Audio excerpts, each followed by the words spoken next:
Hello, have a very nice day. Delhi में doctor Manmohan Singh का अंतिम संस्कार गवर्नमेंट ने उस स्थान पर नहीं किया जहां पर कांग्रेस चाहती थी। जो आम लोगों के वास्ते घाट था बना हुआ निगम बोध घाट, वहां पर किया। तो कांग्रेसी लोग ये सोचते हैं, महसूस करते हैं कि गवर्नमेंट क्या, मोदी साहब ने बोलो, डॉक्टर मनमोहन सिंह को उचित सम्मान नहीं दिया। एक्स प्राइम मिनिस्टर होने का जो सम्मान मिलना चाहिए वो नहीं दिया। इस प्रकार उन्होंने इनकी इंसल्ट की। जो विद्वान होते हैं ना, विद्वान, उनको किसी के सम्मान के सर्टिफिकेट की जरूरत नहीं होती। एक कणाद ऋषि हुए हिंदुस्तान में, बहुत पहले हुए कणाद ऋषि। उन्होंने फिलोसफी के बड़े अच्छी थ्योरीज दी। उन्होंने अपनी थ्योरी में बताया था कि ये जो पूरा विश्व है ना, ये छोटे छोटे अणुओं से बना हुआ है।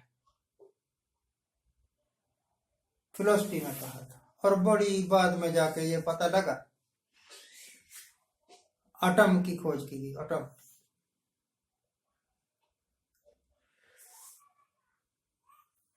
जो कणाद ऋषि था वो बहुत ही गरीब था,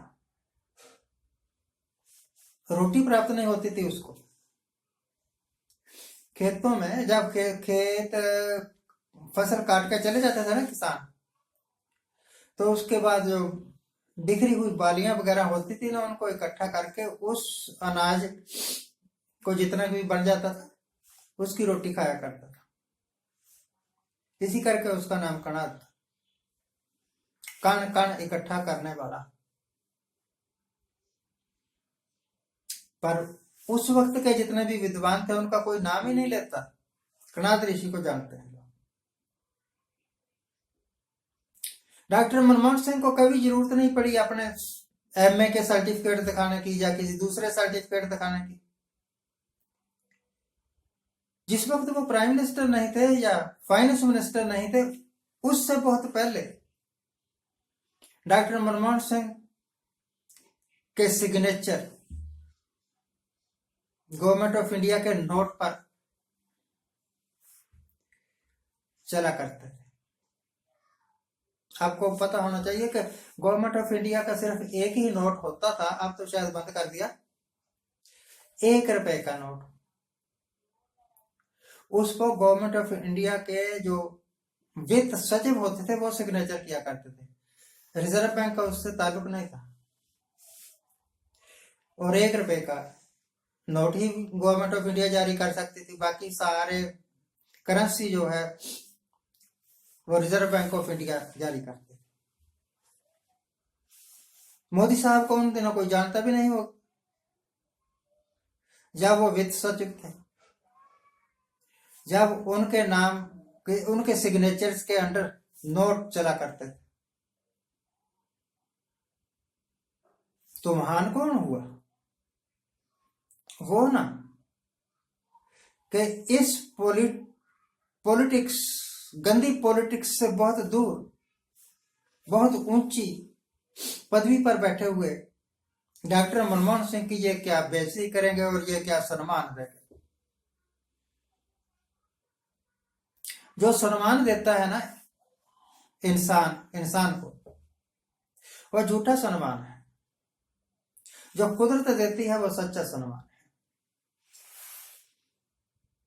उस वक्त की जालिम हुकूमत ने गुरु तेग बहादुर साहब का कत्ल किया दिल्ली में। उस कत्ल का नतीजा सिख बने और हिंदुस्तान का कोई, दुनिया का कोई कोना ऐसा नहीं है जहां पर सिख ना हो। वैसे तो हमारा मजाक उड़ाने के लिए कहते हैं लोग, परंतु है बात सच्ची। लोग कहते हैं six and potatoes are find everywhere in the world. पूरी दुनिया में सिख मिलते हैं, पूरी दुनिया में गुरुद्वारे भी मिलते हैं, पूरी दुनिया में लंगर भी चलते हैं। तो डॉक्टर साहब को कभी जरूरत नहीं पड़ी अपने, ना किसी ने पूछा भाई कि अपना एमए का सर्टिफिकेट दिखाओ। और जिनको जरूरत पड़ी वहां कुछ तार में काला होगा, तो वो सर्टिफिकेट लेकर आ गए। जब सर्टिफिकेट लेकर आ गए तो लोगों ने हजार नुक्स निकाल दिए कि इस सर्टिफिकेट में ये नुक्स है, इस करके ये सर्टिफिकेट नकली है। डॉक्टर साहब कभी असली नकली के चक्कर में नहीं पड़े। खैर, पॉलिटिक्स से बहुत दूर हूं मैं। हम सच्चे दिल से बिछड़ी हुई आत्मा की शांति के वास्ते प्रार्थना करते हैं और उनको श्रद्धांजलि देते हैं। तो मित्रों, नया साल आ रहा है, आज लास्ट दिन है, मतलब अंतिम सांस से ले रहा है ये साल 2024। इस वक्त 11-12 बजे होंगे लगभग, तो 12 घंटे बाद 2024 खत्म हो जाएगा और 2025 शुरू हो जाएगा।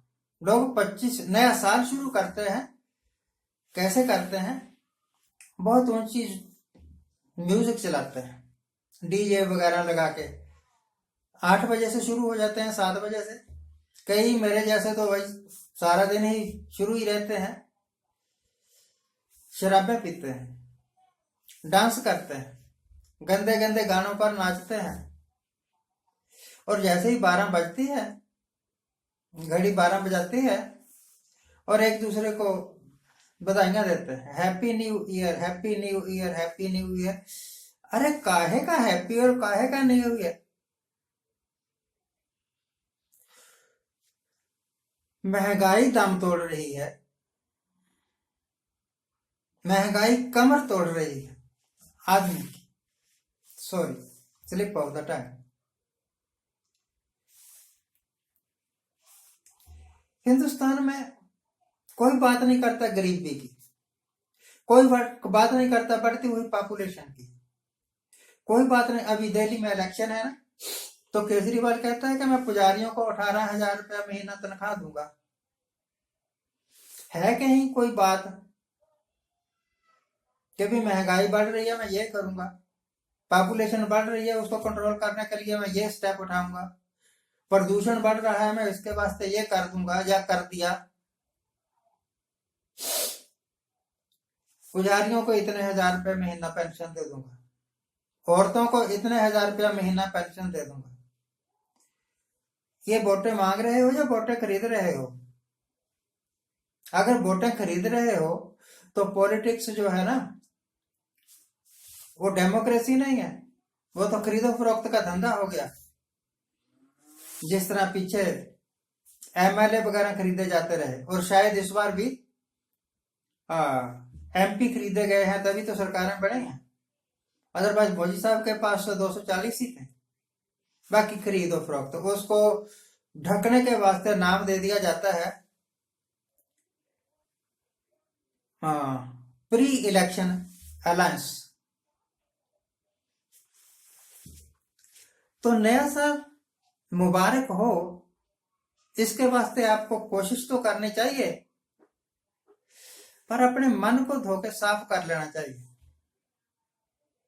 नेगेटिव विचार आप सारे निकाल दो अपने मन से। अच्छा अच्छा सोचो, शुभ शुभ करो। यह नहीं कि जब जरूरत पड़ी तो बंगला साहब गुरुद्वारा, रकाबगंज गुरुद्वारे के आसपास फौज की या पुलिस की परेड करवा दी कि हम सलूट कर रहे हैं तेग बहादुर साहब आपको। आपके सिखों ने कोविड में बहुत मदद की, और जब जरूरत ना पड़ी तो कत्ल करवाया सिखों का। 84 भूल गए हो तो याद करवा दो, 1984 में सामूहिक कत्लेआम हुआ था, कत्लेआम करवा दिया था। तो हिंदुस्तान बसता रहे, हंसता रहे, मुस्कुराता रहे, खूब तरक्कियां हो, इस बात की प्रार्थना मैं करता हूं। और ये जो दकियानूस लोग हैं, जहर घोलने वाले लोग हैं, हिंदू मुस्लिम करने वाले लोग हैं, मंदिरों और मस्जिदों के झगड़े पैदा करने वाले लोग हैं, इनकी दुर्गति कर दे परमात्मा, या इनको सद्बुद्धि दे दे परमात्मा। खैर, शैतान को सद्बुद्धि तो कभी आती नहीं, आती तो दुर्बुद्धि ही है, इसी करके वो शैतान है। परंतु शैतान से डर के तो नहीं रहा जा सकता, उससे बचने के उपाय खोज गया। Thank you very much for watching, keep watching, please subscribe my channel. Happy new year to you.